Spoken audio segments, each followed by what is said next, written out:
कहानी नीरू की है। पंजाब की नीरू की शादी दिल्ली के राहुल से होती है। दिल्ली कितना बड़ा शहर है ना, लेकिन आप लोगों का घर तो बहुत छोटा है। हमारे पंजाब में तो ये बड़े बड़े घर होते हैं कि मजा ही आ जाता है। कोई बात नहीं नीरू, मैं भी तुम्हारे लिए बहुत बड़ा मकान बनाऊंगा बहुत जल्दी। नीरू के पिता जहाँ पंजाब के जाने माने व्यापारी थे, वहीं उसका पति राहुल दिल्ली में एक सिंपल नौकरी करता था। माँ, यहाँ तो घी मक्खन इतना महंगा है कि क्या बताऊं। मैं तो तरस ही जाती हूँ घी खाने के लिए। नीरू की माँ को ये सुनकर बहुत दुख होता है। मेरी बेटी को घी नसीब नहीं हो रहा है और ये बहू यहाँ बैठकर घी में शक्कर डाल रही है। देख वनिता, मैं साफ कह रही हूँ, इस घर में जितना घी आएगा उतना ही मेरी बेटी के घर दिल्ली भी जाएगा। अरे ये क्या बात होती माँ जी, बेटी का उतना ही करो जो अच्छा लगे। अब क्या मायके से घी और मक्खन तक की सप्लाई करोगी आप? हाँ, मेरी बेटी किसी चीज को तरसे मुझसे बर्दाश्त नहीं होता। अब क्या था, नीरू के मायके में 2 किलो घी आता तो 2 किलो दिल्ली जाता नीरू के पास। एक दिन, माँ बड़ी गर्मी पड़ती है दिल्ली में। इस घर में तो एक ही एसी है और वो भी ड्राइंग रूम में। सारा परिवार एक ही कमरे में सोता है। हाँ बेटा, वो तो हर घर की कहानी है। यहाँ भी एक ही एसी है। अरे बिल इतना आता है कि क्या बोलूं। तभी वहाँ राकेश आ जाता है। माँ, थोड़ी देर में यहाँ कुछ प्लम्बर आएंगे मेरे कमरे में एसी लगाने, जरा ध्यान से लगवा देना ना माँ। ओए, ऐसे कैसे तेरे कमरे में एसी लगेगा? हाँ राकेश, एक बार बात तो कर लेता। अरे पापा, वो वनिता को गर्मी में नींद नहीं आती। ड्राइंग रूम में सबके साथ सोने में वो अनकंफर्टेबल है, इसलिए। अरे पूरे परिवार के साथ वहाँ तेरी बहन नीरू भी तो सोती है, वो नहीं हो रही क्या अनकंफर्टेबल? समझ रहा है ना? अगर एसी लगेगा तो एक दिल्ली में तेरी बहन के कमरे में भी लगेगा, तभी तू लगा सकेगा। राकेश वनिता को सारी बात बताता है। वनिता करती भी क्या, मन मार कर बैठ जाती है। माँ, ये लोग ठीक नहीं है, क्या करूं मैं? अरे बेटी, यहाँ आ जा, तू यहाँ आकर रह ले। अरे छोड़ दे ऐसे पति को। कैसे छोड़ दूं माँ? समाज क्या कहेगा, लोग क्या कहेंगे? वैसे भी मेरा एक बेटा है मयंक। अरे हटा बेटा, तेरी उम्र ही क्या है, इतनी परेशान रहेगी तो काम कैसे चलेगा। खैर, बात आई गई हो जाती है। माँ को लगता है कि नीरू ठीक है, तो वहीं नीरू के मन में एक ही लाइन चल रही होती है, यहाँ आजा। माँ ने तो बोल ही दिया है कि यहाँ आजा। बस मयंक थोड़ा सा बड़ा हो जाए, इन गरीबों को छोड़कर मैं वापस माँ के पास ही चली जाऊंगी। वो इसी सोच में बाजार में चल रही थी कि मैम, आपका दुपट्टा जमीन को छू रहा है। नीरू जैसे ही उस लड़के की तरफ देखती है, देखती ही रह जाती है। हाय रे, कितना सुंदर लड़का है ये। अब क्या हुआ? मैंने कहा आपका दुपट्टा। तो खुद ही उठाकर दे दो ना। लड़का समझ जाता है कि नीरू उस पर फिदा हो चुकी है। वो उससे उसका नंबर लेकर चला जाता है। अब क्या था, नीरू और रोहित में लगातार बातें होने लगती है।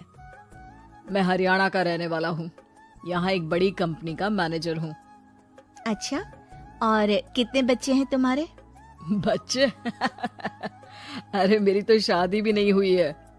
तुम बताओ, शादी करोगी? नीरू शर्मा जाती है। अब लेकिन मैं तो पहले से ही शादीशुदा हूँ। मुझे फर्क नहीं पड़ता, बस तुम शादी कर लो, भाग चलते हैं। बहुत पैसे वाला हूँ मैं, हमेशा खुश रखूंगा तुम्हें। नीरू रोहित से मिलकर सारा प्लान बना लेती है और फिर एक दिन घर से भाग जाती है। दोनों शादी कर लेते हैं। शादी के बाद, क्या बात है नीरू, तुम्हें परेशान सा देखता हूँ, सब ठीक तो है ना? हाँ हाँ, सब ठीक है।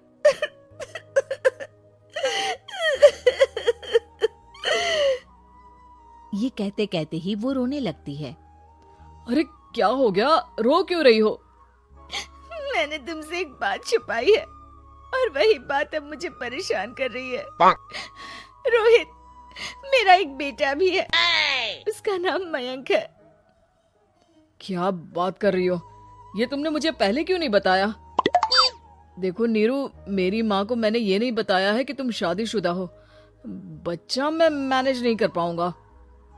नीरू को समझ में नहीं आता कि वो क्या करे। तुम उस बच्चे को अपनी माँ को क्यों नहीं दे देती? नीरू चुपके से माँ को फोन करती है। माँ, क्या मयंक को तुम रख सकती हो? बेटा, मैं राकेश के साथ बात करती हूँ। आखिर घर का बेटा वही है, जो वो बोलेगा। वैसे भी बेटा, तूने जो किया है ना, उसके बाद से पूरा घर तेरी बुराई कर रहा है।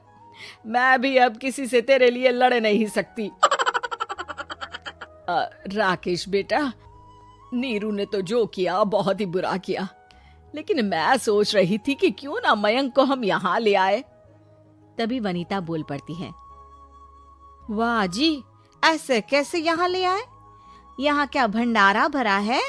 और जिस बच्चे की माँ ने नहीं सोचा, उसके लिए हम क्यों सोचे? नीरू को एक बार तो अपने बच्चे के बारे में सोचना चाहिए था ना। अरे लेकिन तेरे पास भी तो लड़का नहीं है ना वनीता। माँ, वनीता ठीक बोल रही है। कल को वो बड़ा होकर इसी घर का हिस्सा मांगेगा तो हम क्या करेंगे? माँ कहती भी तो क्या, वो चुप रह जाती है। वहीं नीरू का पहला पति कहता है। माँ, अगर आज भी वो वापस आ जाए तो मैं उसे माफ कर दूंगा। बेटा, गरीबी चीज ही ऐसी है, क्या करेगा? तू तो अब मयंक का सोच। वो बेचारा तो बिना माँ का हो गया। मयंक के खातिर तू दूसरी शादी कर ले बेटा। लोगों के लाख समझाने के बाद नीरू के पहले पति की शादी रिद्धि से हो जाती है, जिसके पहले पति से 2 बच्चे होते हैं। देखो जी, मैंने शादी सिर्फ बच्चे के खातिर की है। मैंने भी शादी सिर्फ बच्चों के खातिर की है। वहीं नीरू के दूसरे पति के मन में ये बात घर कर जाती है कि नीरू एक मासूम बच्चे को उसके खातिर छोड़ कर आई है। अब देखो नीरू, मुझे लगता है कि जो औरत अपनी कोख का बच्चा छोड़ सकती है, वो तो कुछ भी कर सकती है। कल को तुम्हें मुझसे अच्छा कोई मिल गया तो तुम तो मुझे भी बाय बाय कर दोगी ना। नीरू को अब उसका दूसरा पति ताने देना शुरू कर देता है। तंग आकर नीरू उसके यहाँ से भागकर अपने पहले पति के पास चली जाती है, लेकिन ससुराल में क्या लेने आई है नीरू, मयंक को? नहीं नहीं सासू माँ, मुझसे गलती हो गई, मुझे माफ कर दीजिए। नीरू, अब वक्त खत्म हो गया है, मेरी शादी हो चुकी है। तो छोड़ दो ना उसे, हमारा बच्चा है।